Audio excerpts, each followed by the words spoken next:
তোরা ইএনকে চ্যানেলের পক্ষ থেকে তোমাদের সকলকে স্বাগত। আশা করছি যে যেখান থেকে আমার ভিডিওটা দেখছো তোমরা সকলে ভালো আছো, আমরাও সকলে মোটামুটি ভালো আছি। আর বন্ধুরা, ভিডিওটা স্কিপ না করে তোমরা পুরোটা দেখলে আশা করছি তোমাদের ভালো লাগবে। ভালো লাগলে লাইক, কমেন্ট আর প্রচুর প্রচুর বন্ধুদের কাছে শেয়ার করে দিও। আর বড়দের প্রণাম, ছোটদের ভালোবাসা নিয়ে ব্লগটা স্টার্ট করলাম। এখন বাজে হচ্ছে 10টা। আমি এখন তোমাদের কাছে আসলাম, সকাল থেকে আসিনি কারণ শুয়েই পড়ে আছি সকাল থেকে। তোমাদের দাদা সেই সকালবেলা মাছ এনেছে, মাছটা নষ্ট হয়ে যাবে ওই জন্য উঠে এখন মাছটা ধুলাম। মাছটা ধুয়ে এখনও লবণ হলুদ মাখাইনি, লবণ হলুদ এখনও মাখানো হয়নি। তা আমি তোমাদের কাছে ইন্ট্রোটা দিতে আসলাম, কারণ আমি আর কখন আসতে পারবো এখন সেটাও আমি জানি না। কারণ আমি সকাল থেকে আজকে শুয়ে আছি, আজকে শরীর প্রচণ্ড পরিমাণে খারাপ, বুকের যন্ত্রণা হচ্ছে, গ্যাস হয়ে গেছে অতিরিক্ত, মাথা টলছে, মাথা ঘুরছে, ওই জন্য আমি শুয়েই ছিলাম। আর কোয়েল নেই, মেয়েও নেই বাড়িতে। কোয়েল যে রান্নাবান্না করবে, কোয়েল গেছে আমার বোনের বাড়ি, কালকে গেছিলো না মেয়েটাকে নিয়ে নাচে। এবার সেইখান থেকে আর আসতে পারেনি বলতে কি ঝাঁকে ঝাঁকে বৃষ্টি হচ্ছে তো, আর ওরা আসতে দেয়নি, ওই জন্য বলে রাস্তায় বৃষ্টিভাবে বাচ্চা মেয়েকে নিয়ে ওই জন্য আটকে দিয়েছে। সে তো আনন্দে মস্তি করছে, তো বাড়ির নাম ভুলেই গেছে পুচকি আমাদের। তা কালকে তোমাদের দাদা যখন রাত্রে দেখা করতে গেছে তখন 10:30 বাজে, ওই দিক থেকে আসে কাজ থেকে আর কি। তা দেখা করতে গেছে, বলে যে তুই আমি তোমার সঙ্গে যাব, তুমি চল আমাকে নিয়ে। আর তোমাদের দাদা বলে এখন তোকে কোথায় নিয়ে যাবো, এখন 10:30 বাজে, তোকে তুই থাক, আজকে আছিস থাক তো এইখানে, বরঞ্চ কালকে যাবি ঘরে। তা তোমাদের দাদা রাত্রে কিছু সবজি নিয়ে এসছে, চলো তোমাদের দেখাই কি সবজি নিয়ে এসছে, তারপরে মাছগুলো দেখাবো। এই যে আমি ঢেকে রেখে দিয়েছি, কারণ নাহলে ডোরা রাত্রিবেলা কি করবে না করবে, ওই জন্য দেখো পটল, ঢেঁড়স, ঝিঙা, কাঁকরোল, বরবটি, আর এখানে কুমড়ো, চাল কুমড়ো, আর এইখানে হচ্ছে আলু। দাদা একটা বড় সাইজের মোচা নিয়ে এসছে, মোচাটা আমাদের মাকে দিয়েছি। আমি বলেছি মা কেটে রেখে দিন, আমি কালকে রান্না করব, কালকে কারণ সোমবার কালকে, ওই জন্য কালকে রান্না করব নিরামিষ কালকে। আর আমাদের মোচা নিরামিষই সবসময় রান্না হয়, আমাদের আমিষ রান্না হয় না মোচা। তা বন্ধুরা চলো আমি দেখাই তোমাদের দাদা কী মাছ এনেছে। আমার ঘরের কি অবস্থা হয়ে আছে আজকে, আমার এত শরীরটা খারাপ। এই যে দেখো তোমাদের দাদা নিয়ে এসছে পোনা মাছ, পোনা মাছগুলো এমনি কেটেই নিয়ে এসছে। আর এখানে আছে ডোরার অনেকটা চিকেন নিয়ে এসছে, একটু ফ্রিজে আমি রেখে দেবো আমার চায়ের ফ্রিজে। আর মাছে এখনও লবণ হলুদ মাখাইনি, এবার তাহলে বন্ধুরা আমি মাছের লবণ হলুদ মাখাই, মেখে আমি এবার মেখে রেখে দেবো, এখন করব না, পরে করব। আর ডোরাটা বসিয়ে দেবো। আর ডোরাকে আজকে ভাত দেবো না, ডোরাকে আজকে ভাবছি শুধু চিকেন দেবো। এখনও চিকেন দেবো, রাত্রিবেলাও চিকেন দেবো শুধু। আর সকালবেলা টক দই এনেছিল তোমাদের দাদা, টক দই নিয়ে এসে ওকে খাইয়েছে, টক দইটা খেয়ে নিয়েছে। কিন্তু ও কেন ভাত খাচ্ছে না, ভাত খাচ্ছে কীরকম বলো তো বন্ধুরা, যে মানে যা ভাত দিচ্ছে অর্ধেক খাচ্ছে না, অর্ধেক ফেলে দিতে হচ্ছে। তা না খেয়ে থাকবে, একটা নিজেদেরও মনকে তো বুঝতে মানে হচ্ছে। ওই জন্য ওকে এখন আবার ওষুধ, মানে ওষুধ খাওয়ানো তো হচ্ছেই, ওর ওষুধ তো থাকে সব সময় আমার ঘরে। আর ওকে দেখি আজকে তোমাদের দাদা অনেকটা মাংস নিয়ে এসছে ওর জন্য। তা আজকে আমি এবলা 2 পিস দেবো, ওবলা 2 পিস দেবো, 1 পিস করে দিই, ডাক্তার ওকে দিতে পারে, যেহেতু ভাতটা দেবো না ওই জন্য 1 পিস করে মাংস, 2 পিস করে মাংস দেবো। তাহলে চলো আমি আবার তোমাদের কাছে পরে আসবো। বন্ধুরা এখন বাজে 4:30। আমি তো সারাদিন তোমাদের ঘরে বললাম আমি কখন আসবো জানি না, আমি আসতেই পারিনি কারণ এতটাই শরীর খারাপ।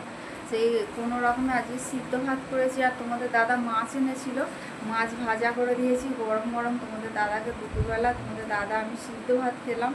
কোয়েল মেয়ে নেই, তোমাদের তো বললাম আগের ব্লগেই বলেছিলাম, মেয়েও নেই কোয়েলও নেই, দুজনে কালকে গেছে আমার বোনের বাড়িতে, সেইখান থেকে আর আসতে পারে না, প্রচণ্ড পরিমাণে বৃষ্টি। দাঁড়াও দেখাচ্ছি, আমাদের এখানে পুরো এখন আকাশ পুরো অন্ধকার করে আছে। এই এক পশলা বৃষ্টি হয়ে গেল, বৃষ্টি হয়ে যাওয়ার পরে এখন আবার একটু বন্ধ আছে, মানে আকাশ অন্ধকার, আবার যখন তখন নেমে আসতে পারে। তা কখন ওরা আজকে আসতে পারবে কি না আদৌ জানি না, ওই জন্য পার্লারটা খোলা ছিল, সকালবেলা তোমাদের দাদা গিয়ে রোজ খুলে দিয়ে আসে, আবার ওই জন্য আবার গিয়ে বন্ধ করে দিয়ে আসলো। আসতে পারবে কি না না পারবে তার কোনো ঠিক ঠিকানা নেই। আর যা বৃষ্টি হচ্ছে আসতে পারবে বলে মনে হয় না, হয়তো ওরা আটকেই রেখে দেবে। কালকে এই করে আটকে গেছে, আজকেও দেখো না এরকম বৃষ্টি হচ্ছে। আর এরকম মাঝে মাঝেই মানে থেমে যাচ্ছে, কিন্তু যখন হচ্ছে ঝমঝমিয়ে বৃষ্টি, ওরাই বা কী করে ছাড়বে, তাই না বলো? অ্যান্ড ও যদি কি করবে জানি না। আর মেয়েটা তো আমাদের আমাদের তো সত্যি খুব খারাপ লাগছে বলতে কি বন্ধুরা, আমাদের ভালো লাগছে না। মেয়েটা সারাক্ষণ ঘরের মধ্যে হই হই করে। তারপর আমাদের মা আসছে, বারবার জিজ্ঞাসা করছে ওকে। আমাদের মাকে তো সারাক্ষণ বোবো বোবো করে ডাকতেই থাকে, দেখতে না পেলেই বোবো বোবো করে চেঁচাবে। বম্মা বলে না, বোবো বলে। ওর ভাষায় ও বলে ঠিক আছে, তাই সবাই ইয়ে করে। ওর মতো করে নিজের ডাক খোঁজগুলো নিজেরটা নিজেই ও নিয়ে বুঝে নেয়, এই আর কি। তা আজ এখন একটু শরীরটা আমার ঠিকঠাক লাগছে। নাও আলোটা জ্বালাই, অন্ধকার পুরো ঘুটঘুটে ঘর, দেখছো তো আমাদের ঘরে এইরকম সব সময় অন্ধকার থাকে, আলো না জ্বালালে। দিনেই কি রাতেই কি, আর এখন তো অন্ধকার হয়ে আছে, আরোই ঘর পুরো অন্ধকার থাকবে। তা কলের জল আসুক, 5:30টায় জল আসবে, এখন বাজে 4:30, এখন 1 ঘন্টা। আমি ঘর টর সব পরিষ্কার করলাম, আলনাটা পরিষ্কার করলাম, বিছানা টিছানা সব পরিষ্কার করলাম, করে টোরে নিজে সব চেঞ্জ করলাম। চেঞ্জ করে তোমাদের কাছে আমি বলি না এখন একটু বন্ধুদের সঙ্গে কথা বলি, না বললে হবে না, ওই জন্য আবার কথা বলতে আসলাম। তারপরে এই ঝাঁকার মধ্যে বাসন থাকে, দাঁড়াও দেখাই। এক ঝাঁকা বাসন ছিল, কালকের থেকে পড়েছিল, সকালবেলা থেকে আমি তো কিছু করতে পারিনি। সকাল থেকে তো কিছু করতে পারি না। এখন এই বাসনগুলো গিয়ে টুকটুক করে গিয়ে সব গুছিয়ে রেখে দিলাম র্যাকের মধ্যে। আর দেখবে আকাশটা দেখাই দাঁড়াও তোমাদের, ঝিরিঝিরি বৃষ্টি আরম্ভ হয়ে গেছে। বুঝতে পারছো কি না জানি না, পুরো ঝিরিঝিরি বৃষ্টি হচ্ছে। এই দেখো আকাশ অন্ধকার করে আছে পুরো একদম, এই যে রাস্তাঘাট ভিজে জল, দেখো বৃষ্টি পড়ছে বোঝাই যাচ্ছে, ঠিক আছে? সারাদিন বৃষ্টি, সারা রাত হয়েছে বৃষ্টি, সারাদিনও বৃষ্টি হচ্ছে। তাহলে চলো, অনেকক্ষণ বক বক করলাম, আমি আবার তোমাদের কাছে পরে আসছি। রুটিটা সেকবো, যে বরবটি আলু আর এর মধ্যে পেঁয়াজ দেবো, একটা ডিম দিয়ে এটা ভাজা করব। এটা আমি শর্টসে দেবো, তোমরা গিয়ে দেখে নেবে শর্টসে। একদিন না শর্টসে ভিডিও দেওয়া হয়নি, অনেক দিন, মানে শরীরটা ঠিক যাচ্ছে না বলে না, ঠিক দেয়া হচ্ছে না। আর এই বর্ষার মধ্যে এত মানে বৃষ্টির মধ্যে না মানে খুব অসুবিধা হচ্ছে জানো বন্ধুরা। আমাদের বারান্দায় তো বৃষ্টিতে জল টল ভর্তি হয়ে থাকে, ওই জন্য আর তোমাদের কাছে রান্না ছাড়তে পারি না। শর্টসে খুব ইচ্ছা হয় শর্টসে রান্না ছাড়বো, আর এইখানে খুব অসুবিধা হয়, ভিডিও করতে পারি না রান্নার। এমনি রোদ টোদ থাকলে না তাও আমার কোনো অসুবিধা হয় না। আর এই বৃষ্টি হচ্ছে, বৃষ্টিতে একদম পুরো একদম। আর এইখানে যে জানলাটা খুলে রান্না করো, জানলাটা খুলেও রান্না করে, কারেন্ট চলে যায়, ওই জন্য ভিডিও করতে পারি না রান্নার। তাহলে চলো আমি এগুলো করে তারপরে আসবো। আমি কোনোদিন করিনি, ফার্স্ট টাইম। কি মনে হলো, রুটি করতে করতে মনে হলো এরকমভাবে ভাজলে কেমন হয় বলে ভাজলাম, দেখলাম খুব সুন্দর খেতে হয়েছে বন্ধুরা। তাহলে চলো আমি পরে আসবো তোমাদের কাছে আবার।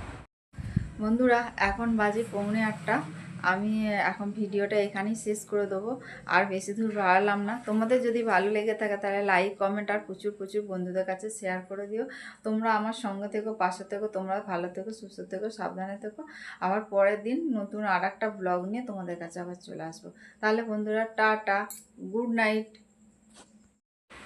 বন্ধুরা এটা হচ্ছে পরের দিন সকালবেলা, তোমাদের বলা হয়নি আগের দিন, ওই জন্য আবার চলে আসলাম তোমাদের কাছে একটুখানি বলতে। কোয়েল আসতে পারেনি বন্ধুরা, বৃষ্টির কারণে কোয়েল মেয়ে আটকে গেছে আমার বোনের বাড়িতে, ওরা আসতেই পারেনি। কবে আসবে